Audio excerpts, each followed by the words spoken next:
अस्सलामुअलैकुम रहमतुल्लाहि व बरकातुहू। ये गुनाह जिससे बीवी हराम हो जाती है, गुनाह की ख़तरनाक सच्ची कहानी जो मुफ्ती एम कासमी साहब बता रहे हैं, ये गुनाह कौन सी है। तो आप लोग इस वीडियो को ज़रूर देखें और वीडियो पसंद आए तो वीडियो को शेयर कर दें। तो चलिए आप लोग को वीडियो दिखाते हैं। अस्सलामुअलैकुम वरहमतुल्लाहि वबरकातुहू। आज मैं आप लोगों को एक ऐसा सच्चा वाक़या सुनाने जा रहा हूँ जिसको सुनने के बाद थोड़ी देर के लिए तो दिमाग सन्न रह जाएगा आपका। लेकिन रसूलुल्लाह सल्लल्लाहु अलैहि वसल्लम ने 1400 साल पहले क़यामत की निशानियों में से एक निशानी ये भी बयान फरमाई कि ज़िना आम हो जाएगा। ज़िना आम हो जाने के दो मतलब हैं। एक तो ये कि लोग ज़िना करेंगे, नाजायज़ ताल्लुक़ कायम करेंगे, ये तो हो ही रहा है। एक इसका मतलब ये है कि ज़िना की ऐसी ऐसी सूरतें सामने आएंगी जिसको सोचा भी नहीं जा सकता होगा। आप देखिए कि मर्द मर्द के साथ कर रहा है, औरत औरत के साथ कर रही है, और ज़िना की ऐसी ऐसी सूरतें हमारे मुआशरे में आम होती चली जा रही हैं कि जब वो चीज़ें खुलती हैं तो दिमाग सन्न रह जाता है कि ऐसा भी हो रहा है। एक ऐसा ही वाक़या आज मैं आप लोगों को सुनाने जा रहा हूँ। ये बिल्कुल सच्चा वाक़या है। जिनके साथ ये वाक़या हुआ वो दोनों मियाँ बीवी थे। यहीं मेरे पास आए थे अपने मसले को लेकर, और कुछ अफसोसनाक पहलू भी हैं जिसकी तरफ मैं आप लोगों को तवज्जो दिलाऊंगा। मेरे अज़ीज़ भाइयों, मेरी बहनों, ये वाक़या है असल में एक 20 साल की लड़की का। जो ख़ातून मेरे पास आई थी यहाँ पर, उनकी उम्र शादी के वक्त 18-20 साल थी, और जिनके साथ उनकी शादी हुई उसकी उम्र उस वक्त तकरीबन 30-35 साल होगी। शादी हो गई, ज़िंदगी गुजरने लगी, शायद 1-2 बच्चे भी हो गए। 5-6 साल के बाद एक खुलासा होता है, और वो खुलासा इतना ख़तरनाक होता है कि ख़ातून सन्न रह जाती है। वो खुलासा क्या है?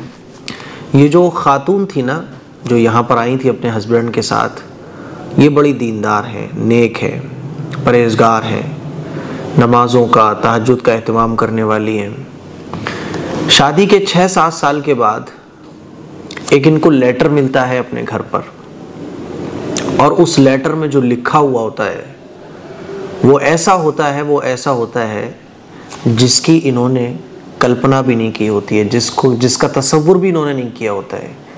एक लेटर इनके घर पर आता है, और उस लेटर में लिखा हुआ होता है कि तुम्हारे हस्बैंड के नाजायज़ ताल्लुक़ हैं तुम्हारी माँ के साथ। और एक बहुत लंबी चौड़ी बात उस लेटर में लिखी होती है। ये लेटर जब इनको मिलता है तो थोड़ी देर के लिए तो ये अपने होश खो बैठती हैं कि आखिर ये लेटर में क्या लिखा हुआ है। लेकिन कुछ बातें लेटर में ऐसी भी थी, बाज़ दफ़ा होता है ना कि हम कुछ बातों को नज़रअंदाज कर देते हैं। किसी के ऊपर हमें एतमाद इतना होता है कि हम कुछ चीज़ों को नज़रअंदाज करते हैं। हमें लगता है कि नहीं, ऐसा नहीं हो सकता।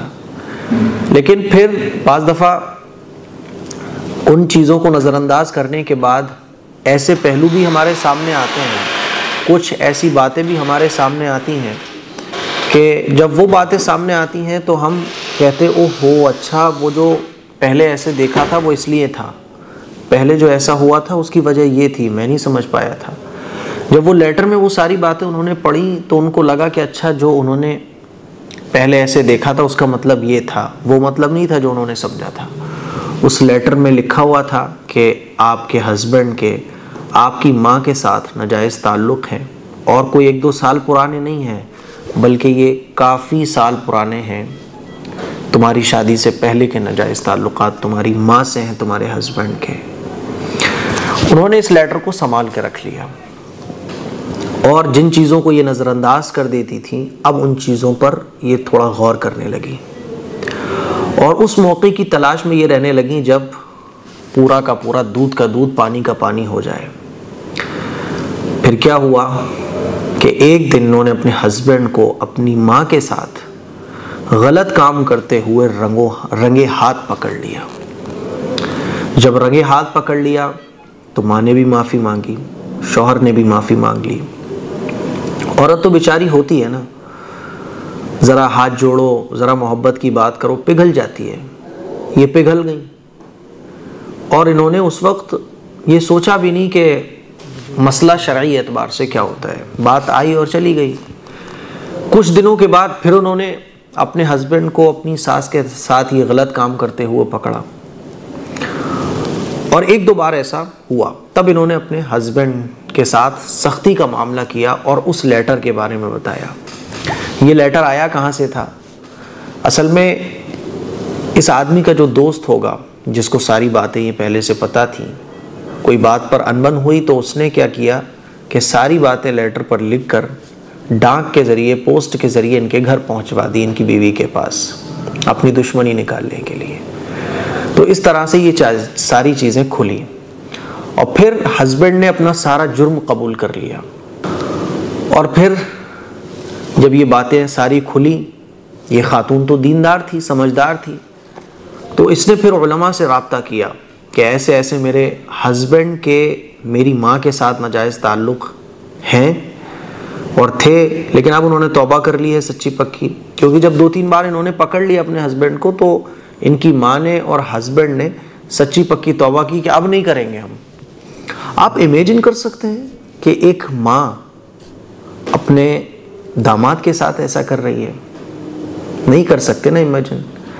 हाँ, आजकल जो सीरियल वगैरह चलते हैं, आजकल ऐसे खबरें आती रहती हैं कि उसने उसके साथ ऐसा कर लिया, उसने उसके साथ ऐसा कर लिया, लेकिन मुस्लिम मुआशरे में ऐसा थोड़ी देर के लिए दिमाग सन्न रह जाता है।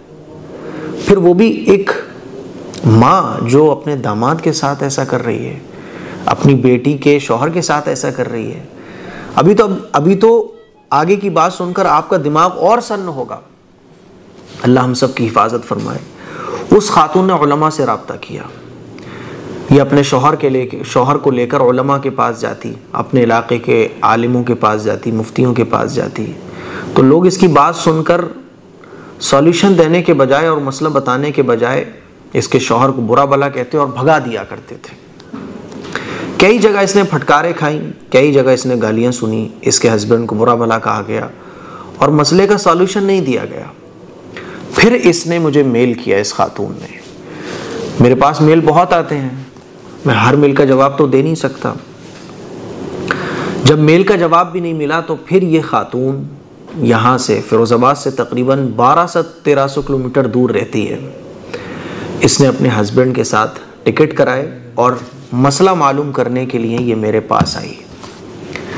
इसने मुफ्ती तारिक मसूद साहब की वीडियोस भी देखी थी, जिसमें ये मसला उन्होंने बताया था कि अगर सास के साथ नाजायज़ ताल्लुक़ शौहर का कायम हो जाए तो फिर बीवी उसके ऊपर हराम हो जाती है हमेशा के लिए।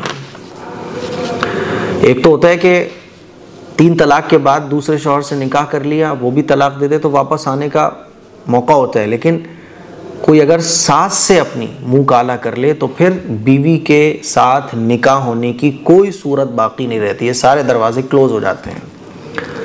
अब इस मसले को इसे क्लियर करना था, क्योंकि ये आखिरत की फ़िक्र करने वाली खातून थी। इसको डर लगने लगा अपने हस्बैंड के साथ रहते हुए। हस्बैंड इसे छूने की कोशिश करता तो ये मना कर देती, हस्बैंड इसके साथ मुलाकात करने के लिए बोलता तो ये मना कर देती, क्योंकि जाहिर सी बात है मसला तो यही है कि हराम। अब चूंकि इसको मसला सोशल मीडिया से तो पता चल गया, लेकिन ये तहकीक करना चाहती थी इस मसले की, तो फिर इसने वहाँ से टिकट करा के हमारे फिरोज़ाबाद आने का सोचा।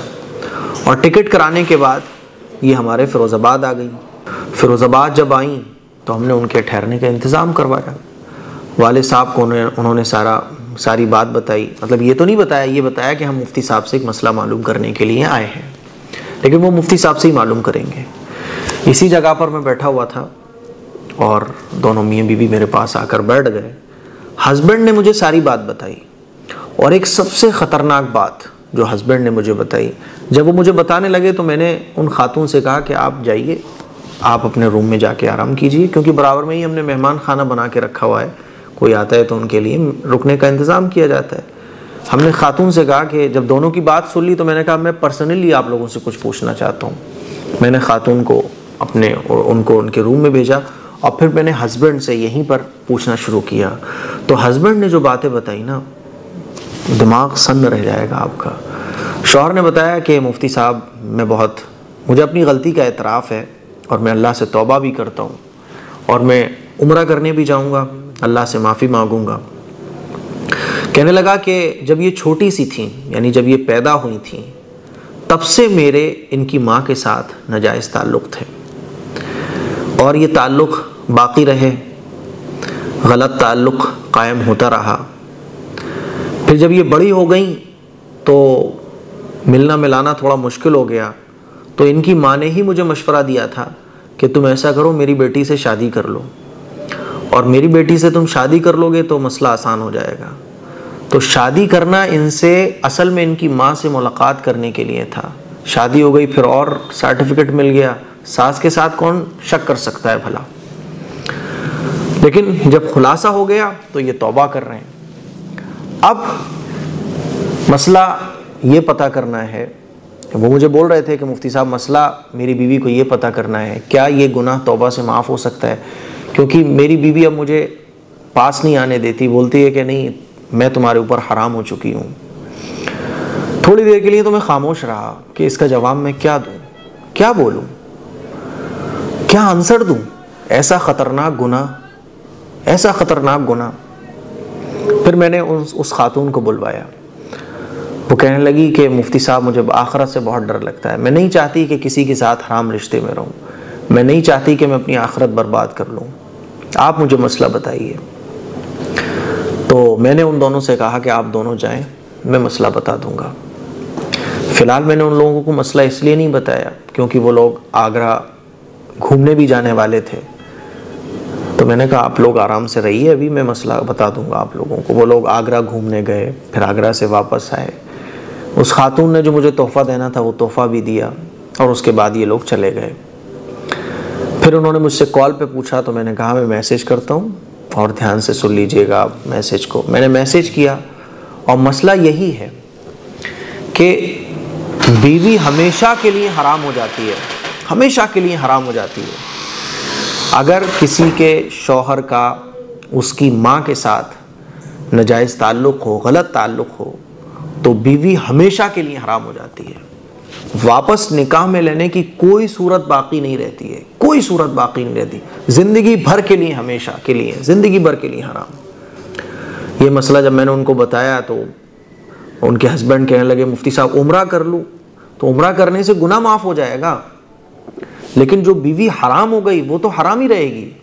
यानी गुनाह तो जुर्म अल्लाह माफ़ कर देगा, सच्ची पक्की तौबा करने से अल्लाह जुर्म माफ़ कर देता है, लेकिन एक रिश्ता जो हलाल था वो हराम हो गया, अब वो हराम हलाल नहीं हो सकता। वो बोले मुफ्ती साहब 2 उम्रे कर लूँ, मैंने कहा नहीं हो सकता। बोले मुफ्ती साहब कोई सूरत, मैंने कहा भाई मैं कोई मसला बना तो नहीं सकता ना, मैं बता सकता हूँ, बना नहीं सकता। बोले मैं अपनी सास के साथ उम्रा करने जाना चाहता हूँ, तौबा करूँगा, सब कुछ कर लूँगा, नहीं है सॉल्यूशन। अब उस खातून के 2 बच्चे हैं, वो खातून पूछने लगी वालिद साहब से अब मैं क्या कर सकती हूँ। तो हमने उनको बताया कि भाई मसला बताना हमारा काम है, अब ज़माना क्या कहेगा, मुआशरा क्या कहेगा, आप या तो आखिरत देखो या दुनिया देखो। अल्लाह की रज़ा हमारे सामने होना चाहिए, दुनिया क्या कहेगी इससे हमें मतलब नहीं होना चाहिए। अब वो तुम्हारे शौहर तो है ही नहीं, निकाह तो हुआ ही नहीं ना, क्योंकि जब सास से ताल्लुक़ गलत था तो बेटी तो ऑलरेडी हराम थी। ये जो निकाह हुआ, ये निकाह हुआ ही नहीं, और अगर निकाह हो जाता उसके बाद सास से ताल्लुक़ कायम होता गलत, तो निकाह फ़ौरन उसी वक्त टूट जाता। ये निकाह हुआ ही नहीं है। मैंने कहा तो कहीं और आप देखो, अल्लाह आपके लिए आसानी का मामला फरमाए। मुझे नहीं पता फिर उनका क्या बना क्या ना बना, लेकिन मेरे अज़ीज़ भाइयों, मेरी बहनों, हमारे माशरे में इस तरह के वाक़यात बहुत आम हो चुके हैं। हम अपनी आखिरत को भूल चुके हैं, हम आखिरत के मंज़र को भूल चुके हैं, हम ये भूल चुके हैं कि हमें कब्र में जाना है। ऐसा बहुत होता है। ये एक ऐसा वाक़या है जिससे मेरा दिल हिल गया था। 2-3 दिन तक तो मैं यही नहीं समझ पा रहा था कि मैं इसका जवाब कैसे दूँ। लेकिन फिर मैंने अल्लाह से दुआ की। अल्लाह से दुआ करने के बाद मैंने एक अच्छा सा जवाब लिखा और उनके जवाब उनकी खिदमत में उन लोगों के पास मैंने जवाब भेज दिया। आपने सुना कि ये कितना अजीब वाक़या है, ये कितनी अजीब घटना है, कैसा ये ख़तरनाक वाक़या पूरा था। सोचा कि आप लोगों को सुनाऊं, और ये सुनाने का मकसद सिर्फ ये है कि खुदा के लिए गुनाह कर रहे हो कोई गुनाह ऐसा मत करो कि तुम्हारी दुनिया में भी बेइज्जती हो, दुनिया भी बर्बाद हो और आखिरत भी बर्बाद हो जाए। और इस तरह की हरकत अगर कोई कर चुका है, अल्लाह से तौबा करे। और कोई ऐसे अपनी सास के साथ अगर गलत ताल्लुक़ कायम कर लेता है तो बीवी हमेशा के लिए हराम हो जाती है। ये वाक़यात हमसे कह रहे हैं कि हम दीन से कितना दूर हो चुके हैं, अपने नफ्स के हाथों हम कितने मजबूर हो चुके हैं। इस वाक़े ने जो है ना हिला के रख दिया। और ऐसे बहुत सारे वाक़यात हैं, कभी इंशाअल्लाह मौका मिला तो और सुनाऊँगा।